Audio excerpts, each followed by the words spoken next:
Wow, you said enough things. I should have taken notes, Gary. Well, one thing, you're having a contradiction. You are hearing some of my arguments again because I don't think you've answered them. And this is why I said, to a certain degree, we just disagree on some of these things. I don't think you are going to answer them in a way that satisfies me or vice versa. Of course, I'm right, but that's another issue.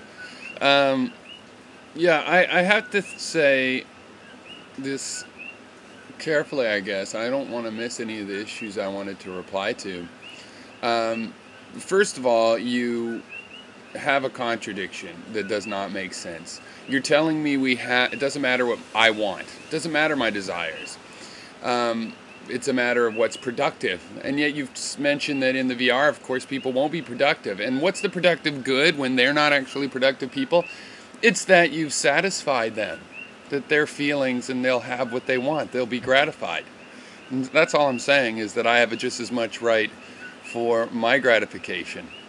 And I'm sorry I misunderstood you, I guess, about reproduction in VR. I took your willingness to let people reproduce in VR as an advocacy of that, but I guess your version is that you'd just rather see the human race die out with VR as its morphine dose, its fatal morphine dose.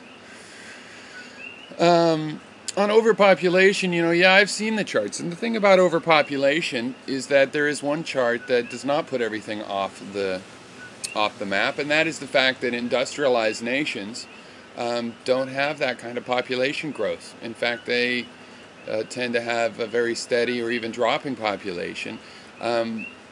Modern educated people tend to not want a lot of kids. You see, there's economic pressures in these developing nations that really drives the need for kids, and a historical culture which was a reaction to those sorts of conditions that has perpetuated it over the ages. But we see that if you modernize, then one result is, without forcing people, they just naturally want to have fewer kids.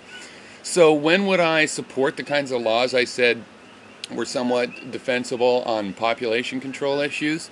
I would do that after we have a modernized world where people are not enslaved still in developing nations, working more or less like slaves for the rest of us. When the whole world is industrialized and the population will naturally steady off, if at that point there's too many people or still too much growth, then I think as a rational worldwide populace we can figure out what we need to do about it.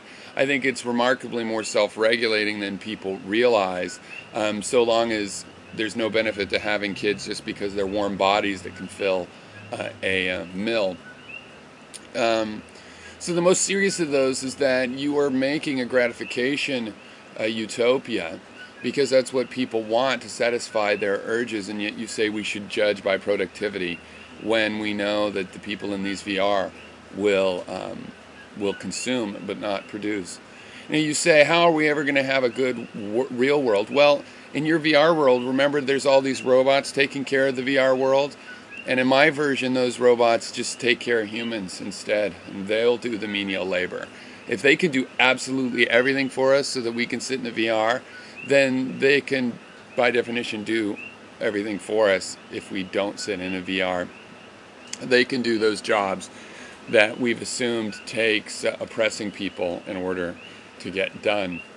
So it's very likely, in fact, a world where robots do all the menial labor is probably significantly more likely than a VR world, if only because the one requires the other. For the perpetual VR world to work, we'd have to have robots like that. So we know that that's more likely in the sense that it has to happen first, and then comes the likelihood of being able to build a VR as convincing as you hope. It's a small point because I think both are ultimately possible, but a big point because those robots can take care of all the menial labor. And I think I can imagine a pretty good world where robots do all the menial labor. I think that could be a pretty good world for humans and other animals as well.